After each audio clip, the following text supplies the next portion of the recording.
Hi, everybody. Welcome back to another week of Stuck in the Middle. Where we ain't young, but we ain't dead yet. That's right. Thank the Lord. And this is going to be our last episode of our summer crime series because we're in the middle of September already, which is kind of crazy. Crazy. So I actually did my homework this week, Julie, and I'm kind of prepared for who I'm going to talk about this week. Listen, she's telling the truth because she sent me a text and told me she is prepared. Now, she doesn't have any handwritten. I don't have any notes. and y'all know I do. They're right over here. But she's got it all up here. So we'll see. So I'm going to let her start. And like Tracy said, we just think this is our last for this summer's crime series.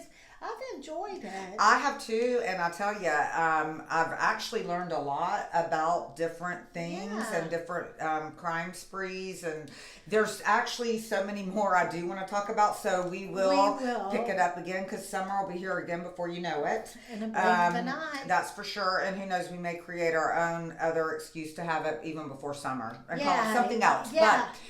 But it's been, I don't want to use the word enjoyable, because that's just, especially after the last one with Jeffrey Dahmer. Oh, no. I mean, I'm sorry. I am still kind of giggling over just the whole story, the way you were telling it. And no disrespect to those poor victims, but listen, it was quite funny. Well, listen, Tracy and I watched it back just together this week.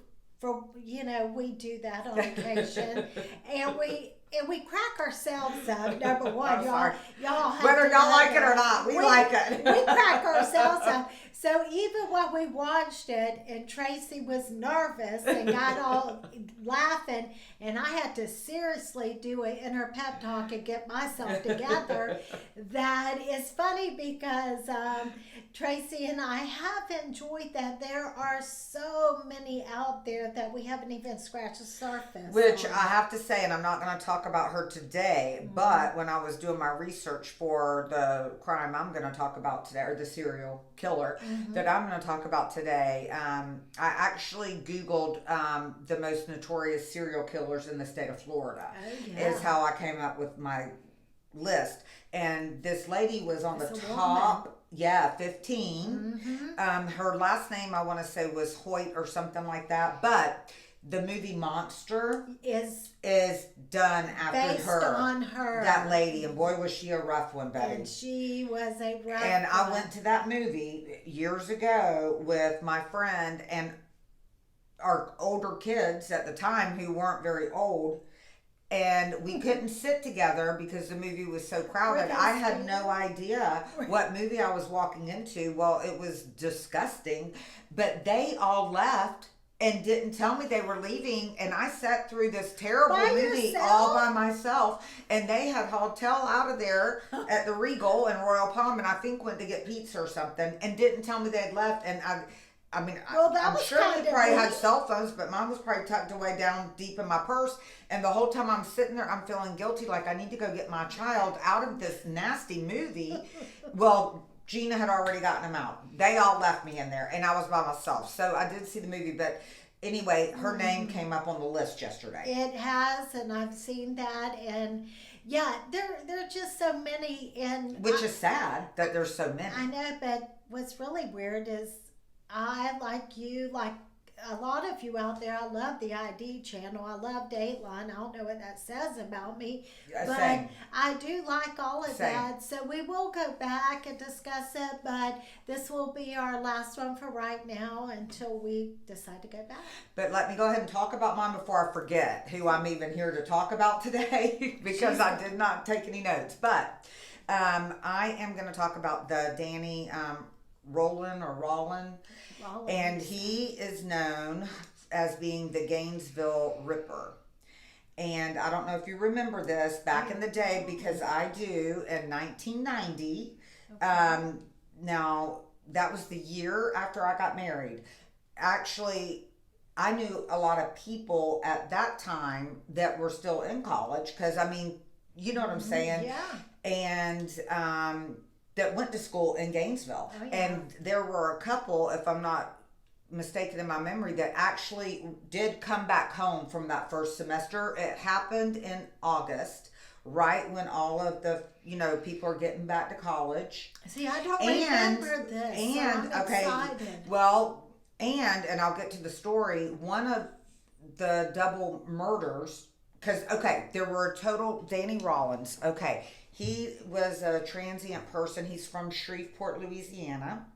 He was raised with a very abusive father. His father actually ended up being the lieutenant of the Shreveport, Louisiana Police Department.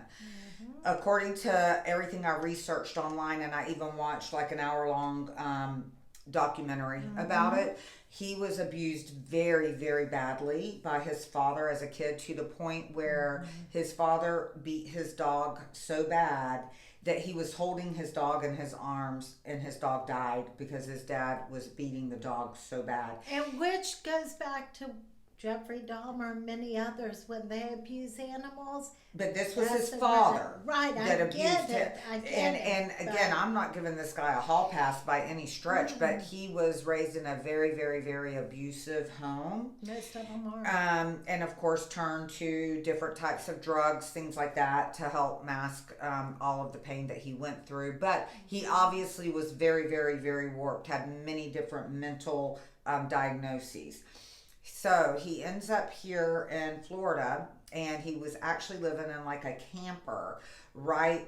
For those of you, Gainesville is a very, there's a lot of forest around there, Ocala, Gainesville area. Yeah, it's a beautiful area. And he was living in a camper right near the school. Also, his mother, I think he had a lot of animosity even towards his mom. Bottom line, this guy got married, and then they even had a daughter together, I believe, but got divorced and kind of just floated out into thin air. Well, he comes to Florida, and every one of his victims, he murdered 5 people within a week. Oh my God, he went on a spree. In a week at the University of Florida. One was Santa Fe Community College, and the other 4 were University of Florida school attendees. But it was all within like a week time frame, a week or 2, let's just say. But out of the 5 victims in Gainesville, 1 was a male, and that was kind of a fluke, and I'll talk about that. Wow. But the other 3 all had the same thing in common. They were petite, dark hair, brown-eyed girls. And so was his mom. I was going to say, and so was his ex-wife, because she came on the stand during the trial, and she fit the exact mold. She's lucky she lived through it. Of that. But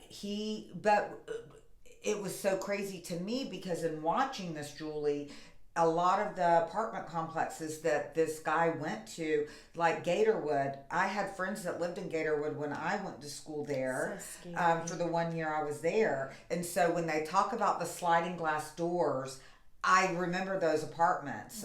One of my really good friends lived there. I spent a lot of time at Gatorwood Apartments. So it was one of the big apartment complexes right off of Archer Road, which is one of the main roads in Gainesville. Yeah, sure. But what he would do is he would seek out his victims, like find them at school, walking on campus, whatnot, and then he'd start following them to get their pattern. But every case, I believe, he broke in through the sliding glass doors, and he proceeded to, grab them, put them in the chokehold, and then in every case he stabbed them. Multiple times. But it gets worse, because with every one of the cases, I'm not sure about the man, and the reason that the guy was a roommate to one of his friends. They both were from Miami area. He was like 210 pounds, like 6'2". Who, the guy that did he was the crime? The victim. The victim. Okay. He and his friend girl, because it truly wasn't his girlfriend. They Right. both had boyfriends and girlfriends, but they were Uh-huh. raised as good friends down in Miami. They were roommates. She had literally just hung up the phone from her mom saying, Mom, you don't have to worry about me. You know I'm here with whatever his name was, and we're good. And sure enough, her roommate walked in the door, and she's like, I'll talk to you later, Mom. And he goes in and says, we're good for the night. Don't worry. I'm going to my room, going to sleep. Sure enough, that guy, That that night? Danny, broke in Oh, and got gosh. him, and he fought his butt off trying to get away from him. He ended up overpowering him because he had a knife, and he stabbed Oh, him sure. multiple times. Sure, right. Then the girl goes in and sees it and screams, and it's like, oh my God. She runs, and he grabs her and gets her. So it ended up being a total of 4 women and 1 man because the male roommate was there. But with all the women, he would murder them, rape them after they were murdered, and then he literally left them posed in very sexual positions. One girl he cut from the pubic bone all the way up to the collarbone. Oh my But God. in all of the crime scene pictures, it would show them with their legs spread apart, a pool of blood down by their private area, and he would cut their nipples off. And there would be blood coming from the breast area. In one case, not the one with the guy, he literally, he left, he thought he left his wallet. He did the same thing to her with the mutilation, but he thought he left his wallet. He went back hours later and decided that didn't look gruesome enough. He decapitated her head and put it on a bookshelf and set a mirror up so whoever walked in the room would see it immediately.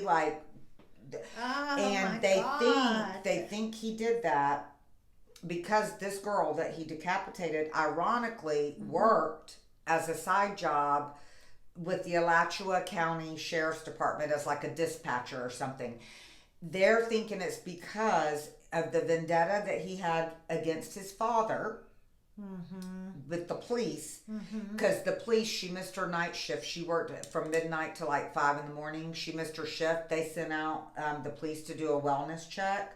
And sure enough, her bedroom was right there near the sliding glass doors that they saw broken. So the police were the first to find her, and her head was sitting up on the bookshelf. I mean, seriously, how can somebody, where their mind goes and how sick they are to do that is just, I can't even imagine. And the weird thing is that he actually would do these self-audio recordings and talk about it on these recordings, basically talking to his mother and father and literally saying, I've got to go now, I'm getting ready to go commit a crime or whatever. Okay, so let me, because I know I'm kind of taking up a lot of time with this. No, I want you to, because I have questions. But it was very interesting because if you look at this man, he is not a bad looking man. He's very well spoken. They always are, which is so bizarre. Scary. But just a couple of quick things. One, the reason he got caught is because he also would rob convenience stores and banks for just a little bit of money here and there. He got caught because one of the banks that he robbed, with the money, they had the dye, and it busted in his backpack out in the woods, and the police caught him. But because of the robbery, not because of the murders. They found the audio recordings, then they found the screwdriver in his little bag of tools. So it took them months, maybe even a year. They finally figured out the screwdriver is what pried open the sliding glass doors. The knife was the knife that was used for the murders. They thought it was just the knife that he used to rob banks with, like to scare the teller. And there was a murder of a man and his daughter and his grandchild in Shreveport, Louisiana, that they were trying to pin on somebody else that it was an attorney, actually. They're a very nice man. So did they think it was him? So for years, everybody thought it was this attorney. And bottom line, this guy, Danny Rollins, and when he was on death row, this attorney reached out. Now, he didn't go to jail. They did let him off, but it didn't clear his name to the point that he had to move away from Shreveport, Louisiana. This lawyer. The lawyer. And he lived in Atlanta. He wrote this Danny Rollins on death row and said, you only have a month left to live. Would you please let people know you did this crime? And do you know he did confess? And he did confess and say, I did it. Please clear this man's name for whatever that's worth. But yeah, so that's what happened. So he got caught just because he literally robbed a convenience store and a bank. I want to say that it was over in like Jacksonville area, the bank that he robbed, and it took him a while. Oh, because when they initially arrested him for the bank robberies, they saw the audio cassettes. They put him in evidence. They never listened to him, and something came Why would they about. listen to him? I don't know, but something came about with the screwdriver and the knife, and they're like, you know what? Let's go get all of the evidence out of this locker.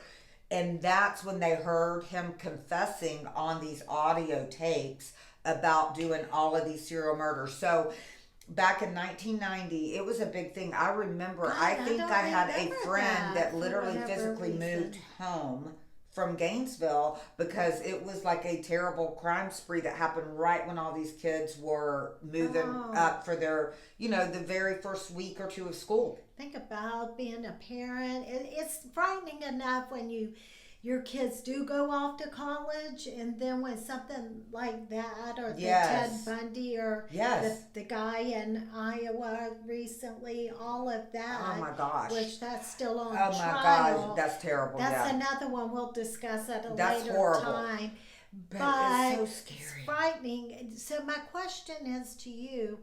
So he just made the recordings to his mother and father. He didn't actually call them on the phone. No, it was just a tape recording. No, correct. Correct. No. People are sick. Yeah. People are sick. And it all went kind of full circle because of, like I say, with the police department and the abuse he suffered as a child with his dad. And his dad, I'm talking about really badly abused him as a kid, like really, really, really bad. Which is what mine's going to be about too. So yeah. So anyway, but he did die of lethal injection. He did here in the state of Florida. Good. And so did that lady, by the way, the monster lady. They Listen, both died by lethal injection in Florida. And I'm going to tell you, I can remember back in the day in the state of Florida when they died by being electrocuted, right? In the chair. I remember the prison in Belgrade. They had a chair there. Oh, and gosh. I can remember that. And did you see it? Actually, I, for some reason, think I did. Did you go on a field trip? I don't think it was a field trip. Well, what were you doing going to look at the electric chair? Maybe it's all my mind shit. I don't know. But anyway, I do know that they used to do that, but I guess maybe now your parents took do. you over and said, if you do one more thing wrong, this is where your butt's going to be sitting. I don't think so. I don't know why, unless I saw a documentary. But I do remember that whenever it made it a lasting impression in my brain. But maybe I'm wrong about that. I don't know. But they don't do that now, right? They don't electrocute people anymore. I guess it's lethal injection. I think it's just the lethal injection. But thank God our state does that, because I do believe that some people don't deserve to live. Yeah. They don't. Well, I don't know. I have to think about all that. I mean, yeah. I you know what? Absolutely. If somebody did something, horrible to your children, your oh my gosh, and no. Done. See, I don't have to. No. I agree. I agree. I'm kind of an eye for an eye kind of girl. I don't know. Well, I'm not going to tick you off then. All right, then. There you go. That's right, because I'm coming for. Please don't. Yeah. So, listen. I don't know, maybe I could harm somebody if they harm my children or something, but I'm one that, my God, I don't want a bird outside to hurt. I just am tender-hearted when it comes to stuff like that.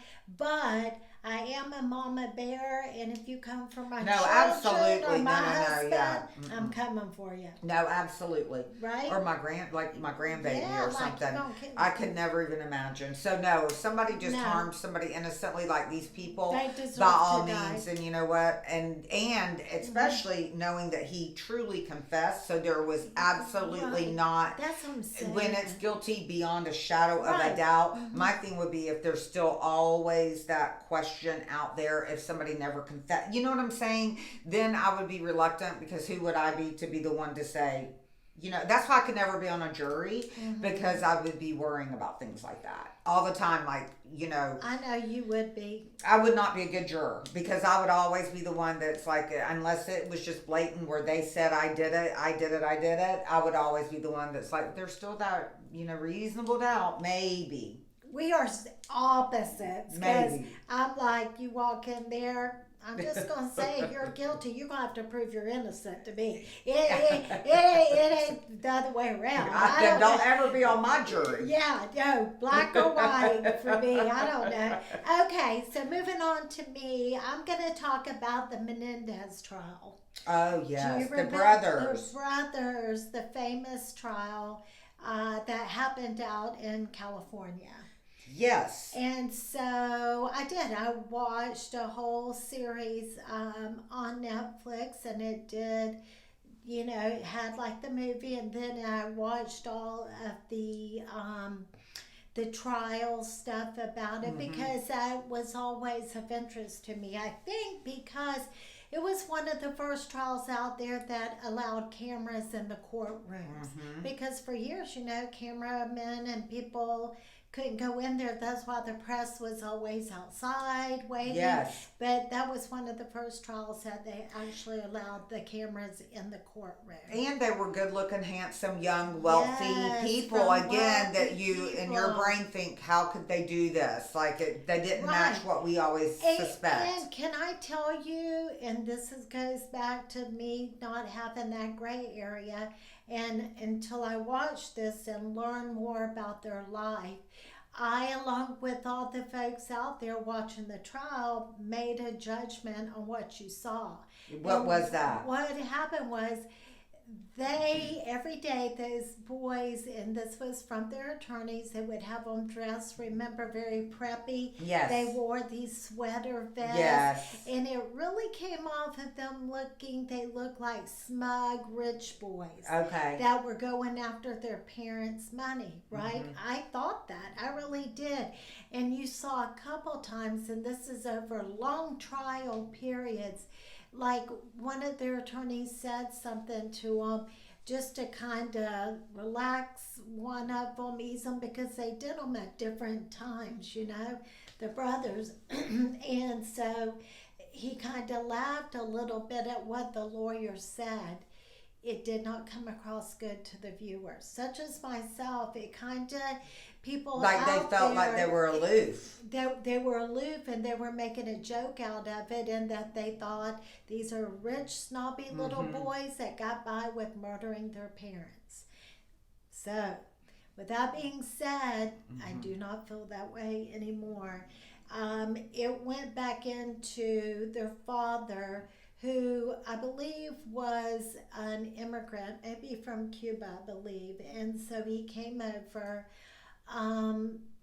He, you know, kind of made his own person out there in Hollywood. And What did the dad do? Was he an attorney? He was like an attorney for entertainers, or he had something to do with With that. the entertainment industry. Right, with entertainment industry. He made a lot of money. He was very prominent at what he did. They lived in a beautiful home. His wife was beautiful. She loved him. However, what turned out to be, the father was very abusive. He sexually molested those boys for many, many years when they were very young. Really? And the older of the two brothers, it had happened to him. He never said anything, and then it started happening to his younger brother. those Wow. boys and even the family members knew that something very evil Did and the wife very know? bad.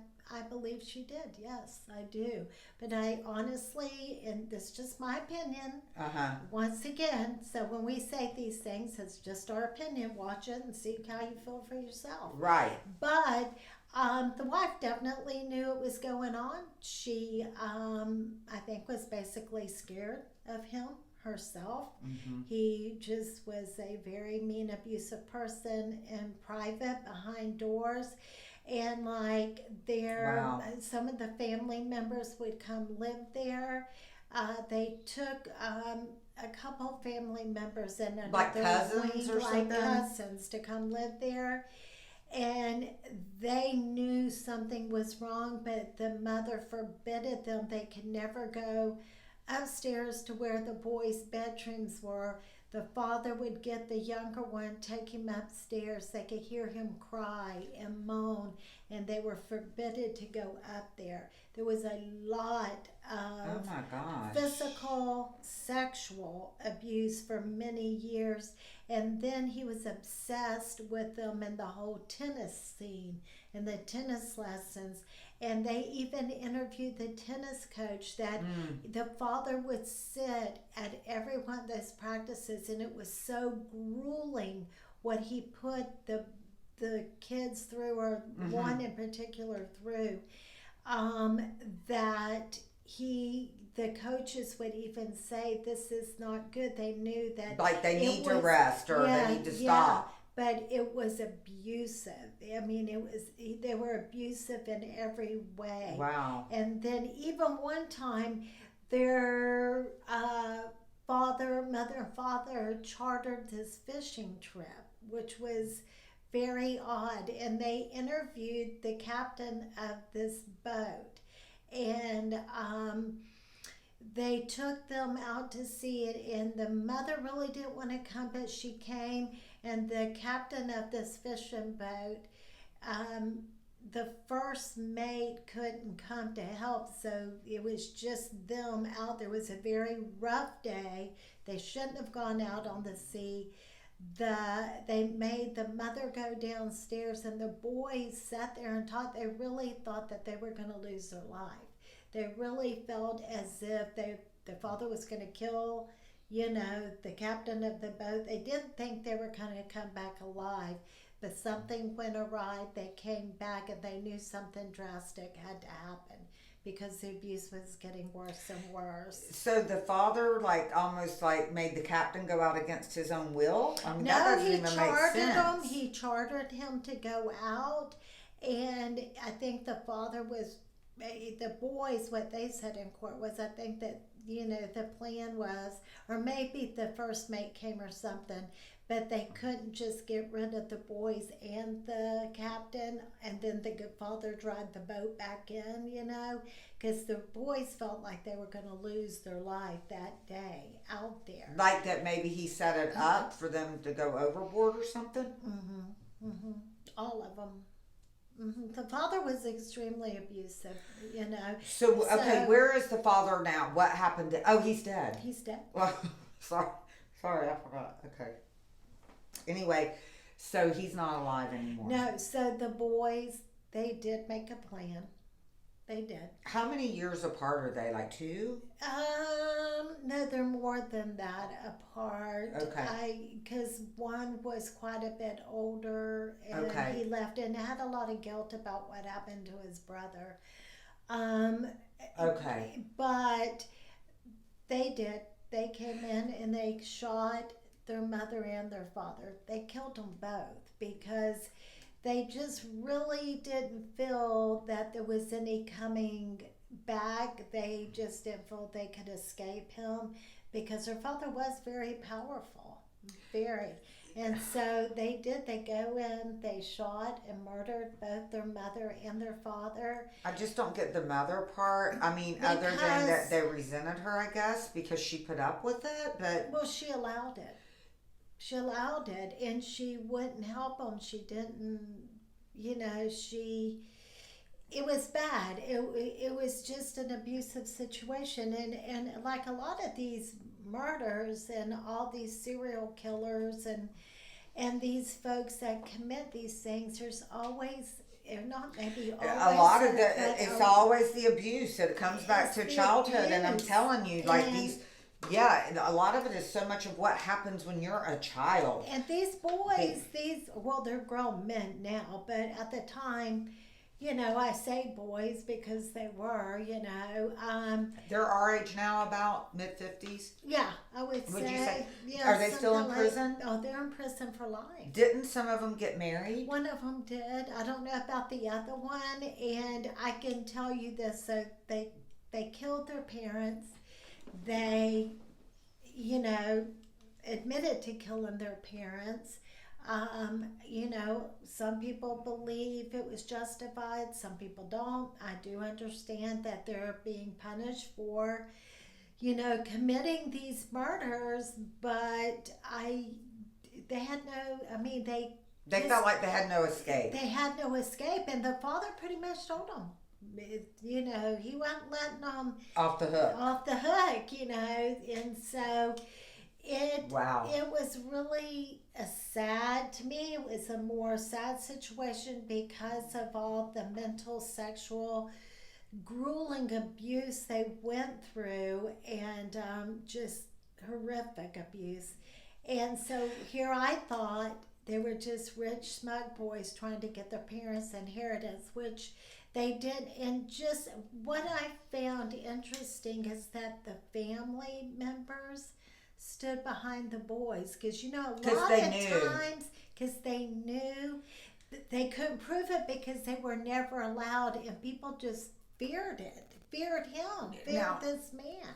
And so the problem is that a lot of times in murder trials that are out there, it divides families. Yes, for sure. There's major division in families when family members don't feel it's justified or feel however they feel. But in this situation, those family members still, they go to see those men in prison. They go there, and this I found interesting too, and I'll wrap it up from here, but that even they said is, they were used to living a privileged life in a prominent neighborhood and had everything money could buy, but the abuse that they endured was unbearable. Wow. That living in prison was such a relief. How sad. Because they knew that every night they were not being sexually abused and tormented. Wow. And that they would rather live their life in prison. And they didn't get the money, by the way, but living in life in prison than living life in hell with their father. I have a quick question, too, really. How old were the kids when they did it? I, for some reason, think that maybe they were I don't know if they were 18s, early 20s. I don't exactly remember. The boys were older. They weren't little children, but they had endured abuse. I think the sexual abuse started when they were 6 or 8 years old. I guess my question, and I'm just asking, and I'm sure, at that age, they could have already been away from the home. If you're 18, you're going off to college.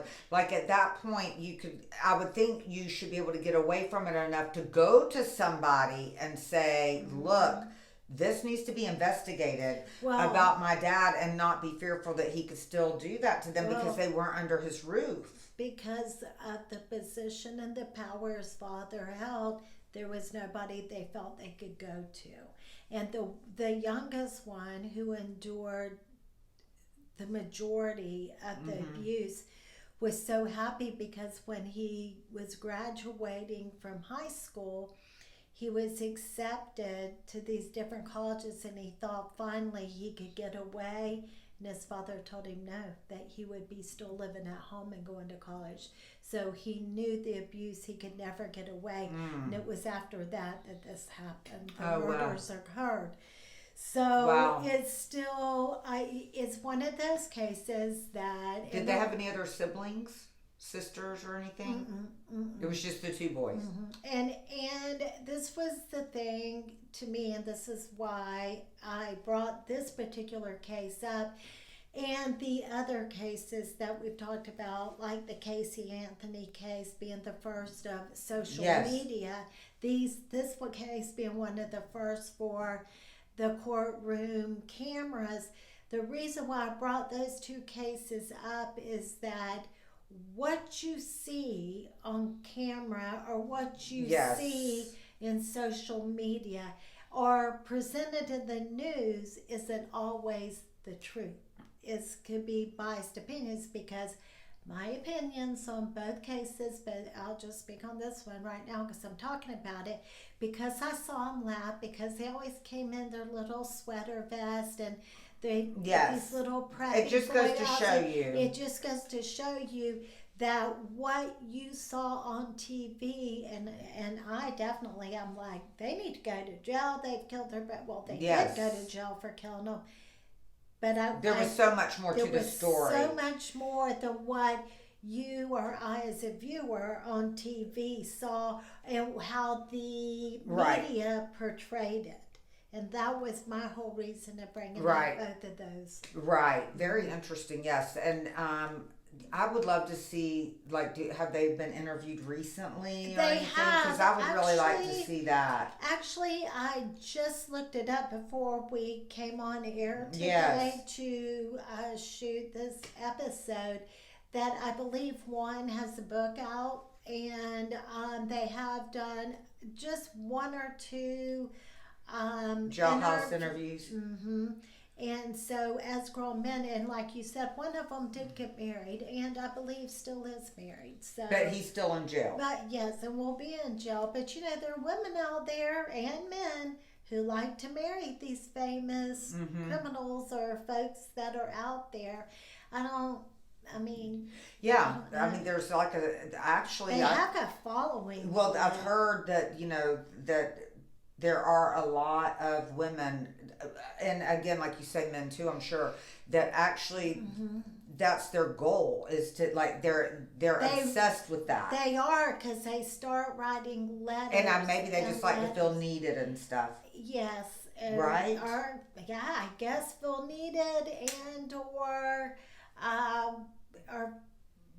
caught up in the sensationalism of it all, want to be associated. But because I'm not even just like good looking famous people from their crimes, but even your run-of-the-mill prisoner, like that nobody knows or anything. There's people like that, like I've heard them say that they have more game in jail than they do outside of jail. Like their popularity soars just because they're a prisoner, which is so bizarre to me. It's bizarre. There's a lot It's very bizarre, right? There's a lot of different subject matters on prison that I do find extremely interesting, and I do, we can get that. Would really be an interesting podcast. Well, that's a whole other thing, especially since I'm watching that show Suits. I'm telling you, if y'all haven't watched, you need to watch it. But there's one area of the show that somebody ends up in prison, and just the dynamics of that.